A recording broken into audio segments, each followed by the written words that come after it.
Golden Bachelor, Season 1, Episode 2. I'm sorry this is so late. I was in Florida. But let's not waste any time on that, okay? We are in week 2 where things officially start to, get going. We're sizzling up here. We've got dates, we've got group dates, we've got some real relationships forming. I think it's day 2. But we get our first little round of previews, as they always do when the show starts. And the first preview is a woman in a wedding dress crying, which could mean anything. I feel like it's not the first time we've seen something like that. All I know is they're trying to get you hooked like they do every other time. But if we're being honest here, I think the hook is good, because a mature woman crying, there's something much more meaningful about that. Women in their 20s cry all the time. Women in their 60s, I'd say, not quite as much. Truthfully, I still think everything with this show is a little bit phony, but it's just, there's something about them being elderly people that it kind of gets me back under the Bachelor spell again. Like whatever they're doing is kind of working. It's like I've got one foot in their death trap and the other one is still on solid ground. Hopefully nobody trips me. Then the show starts and we cut to them all walking into the mansion as if they're walking in for the very first time ever, admiring it and saying how beautiful it is, as if they weren't just there. Where did all of you just come from? Because if I'm not mistaken, they asked you to leave the building and re-enter. Quick side note, I throw in a lot of these if you're new here. Isn't it crazy how many different contestants have been in the mansion? Like from 2002 when it first aired, over 20 years. Are there any like mementos that they keep? Is there like a Bachelor shrine? Do people leave stuff behind and then the real owners of the house get to keep it? I'm getting off track here, but I would like to know these things. For what reason, I don't know. And in this preview, we're also seeing, hi Dory. We're also seeing the rooms that they're staying in, and they might have shown this on other seasons, but I don't have any recollection of it. But it's kind of cool because we see that there's like 4 people crammed into a room. And there are bunk beds. This is why they're showing it to us, if they haven't shown it before. They're showing it to us because they want us to think, wow, how rude to put a 70-year-old in the top bunk of a bunk bed. This is going to be where the ambulance comes into play. I'm also hoping there are a lot of parallels here to Young Bachelor, because we've only seen these older women all done up in very pristine. We know Young Bachelor contestants can get away with, a no makeup messy day. It just is what it is. Older women, what's that like? Will we see them just jump right into a pool, have no makeup, bedhead? I'd like to see this. But if they're anything like my grandmother, they will never appear like that on camera. Plus, they all really do seem very sophisticated. Will they bungee jump? Probably not, right? Because of like osteoporosis and things. So out comes the very first date card, and Jesse has to give them directions on what to do. They're acting like they have no idea what this is. What is this? What do we do with this? I know that you are older women, but it's you guys who are dedicated to Monday nights at 8 p.m. in the fall and in the winter. I just know it. You know exactly what this is. You know what fantasy suites are. You know what the roses are for. You know how to jump in and steal Gary, but you don't know what a date card is? Stop it. But first date goes to Teresa, and it says, you're never too old to find love again, which is maybe the most obvious thing that they could put on a date card for the Golden Bachelor. I'm sensing a lot of puns relating to age this season, but it's also Teresa's birthday, or at least was yesterday, something like that. And Susan, a hairdresser, is helping her do her hair, which is really cute. I like this camaraderie, and I hope it continues, but the plot twist is that it's Susan. Susan's doing her hair. Kris Jenner, Susan. So I'm thinking in my head, maybe her hair is going to be like absolute trash, but it looks nice. It does. Then Gary rolls up in this classic blue car that I feel like is at all the amusement parks, like an old car ride, which actually might only be at the amusement park where I live. Do they have those other places? I don't know. But it's a good old man classic car. The funny part about this is Gary's driving them to their date, and he's actually very stressed out with the drive. I don't know if this was planted, if the producers are so evil that they're like, well, this guy's freaking old. Let's make driving just a disaster for him. Ooh, let's make the headlights not work. Which to me, it kind of looked like they were working, but like blinking. Regardless, the freeway was wild. There's wind blowing everywhere because it's a convertible. And he can't see. He's old. I'm assuming that's one of his problems. And this has to be relatable for the older audience. Just this scenario altogether. But it's fun because it's bringing some suspense to an otherwise kind of easygoing show. They really can do a lot with this age thing. I think I'm starting to see why they made this show. You know, like, ooh, they're old. Will they forget where they're going? Will someone break a hip? Bunk beds. Will there be an emergency? They have to go home because colonoscopy. Anything could happen. But the funniest part, and I don't know why this is the funniest part to me, it probably goes along with just kind of my original perceptions of who Gary is as a person. They're both really stressed out during this ride, driving in the slow lane, of course. But Teresa reaches over and just like gives him a little reassuring rub on his shoulder, and he gives a little turn towards her with this just really cheesy smile. And he says, "Thanks for that."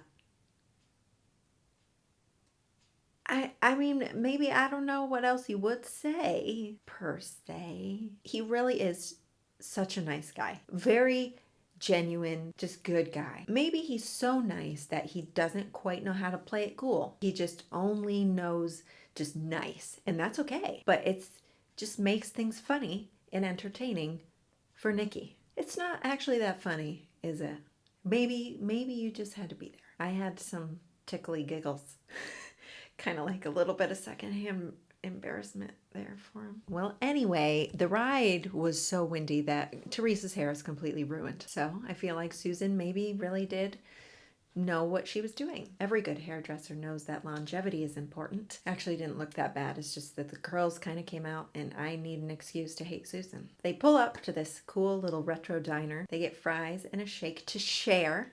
Teresa insisted that they share the shake. So there is a young bachelor parallel. The older women are also very diet conscious. But they're, you know, conversing and having a good talk. And we find out that Teresa was married to her high school sweetheart and that he also passed. I say also because Gary's wife passed. So again, an illness, an unexpected, never thought you'd be without him type of situation. So it seems like this is something that the two of them are really going to connect on. They relate to each other for sure. I wonder if this whole dating show in general is hard for their kids to watch, because I feel like it would be for me. It'd be hard for me to see a parent reconnect with someone else in the way that they did with other parent. But also maybe there's like a comfort and kind of and a happiness with it too. It's hard to know. That's got to be a tough situation for all parties. But I'm liking these two together. Plus, Teresa wants to learn Italian and go to Italy with him. So 3 points for Teresa. She reminds me of some actress too. Maybe from like Greece or something. I'm normally really good at this, but I can't figure out who she looks like.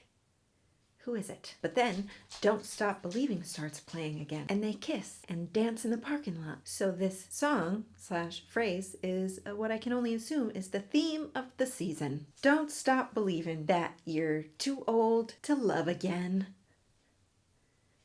I mean, that's backwards. Don't stop believing that you'll find love.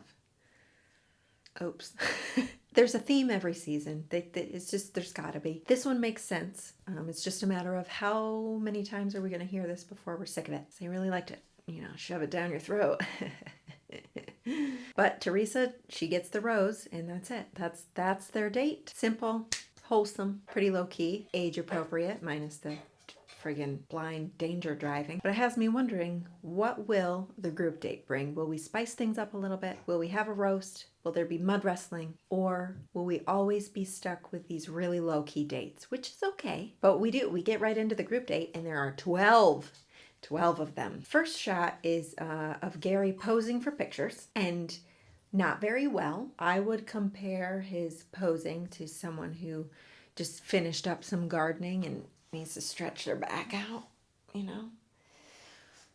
Kind of like, I think this is exactly what he was doing. I think it's some swag that he's missing. You know, like he's got all of the best qualities minus swag. And I was thinking, well, maybe that's just because he's old, but you know, so is Clint Eastwood. And if he asked me on a date, Just kidding, just kidding, just kidding, just kidding. But this posing is a warm up for the group date activity, which is a romance novel cover shoot. And the idea here is that you can be sexy and attractive at any age. Me here at 32 wants to disagree, but maybe when I'm their age, I'll hope the same thing. They're also at the age where they can still say that. I feel like if you get up a little higher, sexy is pushing it, you know? But now the women have outfits to pick out for this shoot, and they all just like run/fast walk over to the stand. And this is where we see on display which women are kind of feeling their age. It's like in Young Bachelor, when they're playing some sport, and you can see who played sports in high school and who maybe was just on student council. I know that sounds terribly cruel, but you know what I mean, right? Like that's kind of, you get the picture in your head. There's a differentiation, and I'm just observing it. I can't help it. I notice these things, and I just need to say them out loud. It's okay if you're not good at sports. All the costumes are like decade themed, I think, like 60s, 70s, 80s, same ages as the women. And Gary puts on a Fabio wig. Does he pull it off? No. I don't know why nobody helped him with this. It was halfway down his forehead. You couldn't see any of his facial expressions. He was swinging it around like a dog, but they were having fun. That's all that matters, right? Actually, yeah, I think so, because that's the part that I liked about it. Everybody was having a good time, minus Leslie. Leslie was mad she didn't get the costume she wanted. She wanted the hippie costume and instead had to wear this hot, cool leather jacket. I mean, why would anyone want to look like they're super cool? And Nancy is also upset. She's who we saw crying in the previews. And she's crying because she's wearing a wedding dress for the very first time since her own wedding. And we find out that she is in the same boat as all of the other people whose husband passed away. I can see how this is a common theme. Again, I don't know if that's like inappropriate to say, but with age comes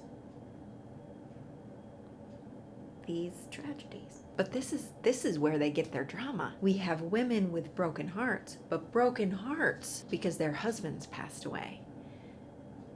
It's deep and it's sad, legitimately sad. There's just something so much more real about losing someone that you were married to for years than breaking up with your fiance like we have in Young Bachelor. It's way less phony. So Gary goes out to talk to Nancy because he can tell that she's down and that he's feeling a disconnect and is wondering if it's him or just what's going on. And she explains the situation, how she lost her husband. So now these two are also connecting on a very relatable level. And Gary again gets on her level, says all the right things, comforts her. This Gary, he is a special guy. This is me being very serious.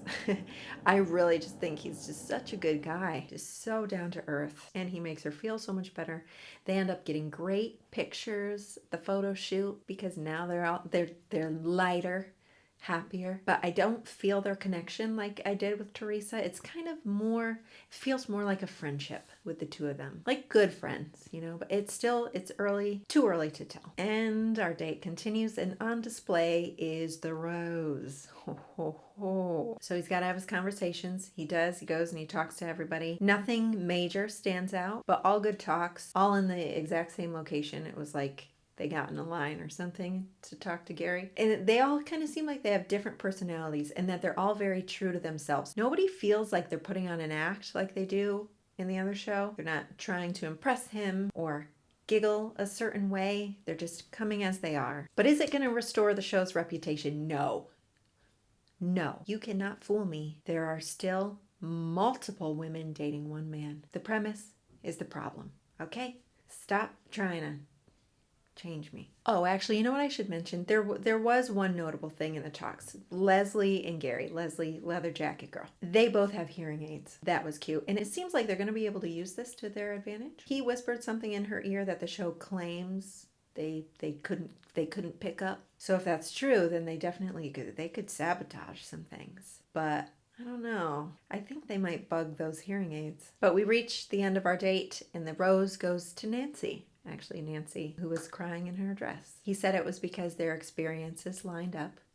which is true. And I get it. That type of person would be a good match for Gary. I feel like that's who he'll ultimately end up with, because I feel like they'd be on equal levels. No one would feel like they needed more from what they were already getting from the other person. They're just coming together from the same place and meeting in the middle. And actually seeing Nancy in a wedding dress was kind of impactful for me, even because she was beautiful but older, and I've obviously never seen her in her actual wedding dress whenever the age was that she got married, but I mean, you kind of get the picture.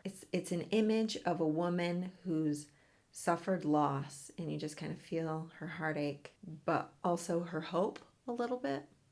It's kind of hard to explain, but that was kind of a cool moment, special moment. It makes me think, is there actually a proposal at the end of this? Are they going to get married, or are they just going to kind of promise ring it? Maybe some people don't want to have a second marriage. I don't know. Maybe they just want just a buddy, you know? But group date's officially over, and there are no other dates. I think there were just 2 women who did not get a date. So now it's just the cocktail party and the rose ceremony. And it's Gary's birthday. How are there so many birthdays? Maybe it's the baby boomer thing. You know, they all got pregnant at the same time because, ooh, war is over. Is that what the, something like that? This is a fun little pool party thing, birthday pool party. The women are all really funny. Gary hits a piñata with a good solid swing. Impressive. And he takes time to talk to Joan, who is another woman who lost her husband. Hers was only 2 years ago though, and I think it's still pretty fresh for her. She's another 60-year-old too, by the way, so basically a teenager. But I think Gary, with every single woman, takes the time to really listen, really talk to them, really get to know who they are as people. And he's always smiling and warm. I just really like him. This season would be completely different if they found somebody like Ben Flajnik, worst bachelor in history. I don't know if anyone remembers him. He's kind of ancient now. It was the seasons of yore. like before Instagram was even around. But anyway, yeah, Gary is awesome. And now it's rose ceremony time. And some of these women have the best hair. Kind of makes me want to grow my hair back out. But I mean, just the smooth, beautiful waves, flawless updos. I mean, I guess it comes with the experience, you know, a life of doing hair. But also, aren't you supposed to be like thinning? I'm kind of thinning. Also, great dresses. That white one that Leslie was wearing, I would wear. I mean, it kind of looked like a curtain, but I would wear that. Am I actually, maybe I am at an age that would be identified as mature, and I'm just in denial. Are they age appropriate for me, or are they not age appropriate for them? I don't know. This is giving me a bit of a crisis. I think that white dress could have been in the junior section at TJ Maxx, now that I think about it. Maybe we're both too old for that dress. I gotta stop rambling, especially about myself. Okay, but somebody out there relates to me, right? Lots of roses go out, including one to Faith, who got the first impression rose but was not on any date this week, in case you were curious about her. And when the final rose is left, Gary cries. It's only week 2, you guys. So I would assume you can expect a lot more of that from Gary. And the women who did not get a rose were Natasha, Jeannie, and someone else. I can't remember. But we're down to 12 women remaining. Our previews show a hot air balloon, a lot of macking, more tears, what I tell ya. And their final little end clip is of Natasha asking for chairs during the rose ceremony. She was my main comedic relief, and I'm gonna miss her. A lot of the women are funny, but she was a spark. And why not have chairs for these women during the rose ceremony? I'll miss you, Natasha. Maybe we'll see you on Golden Bachelor in Paradise. Wouldn't that be something? But anyway, I will see all of you next week, which is this week. It's going to be this week because today is Wednesday. Okay, bye.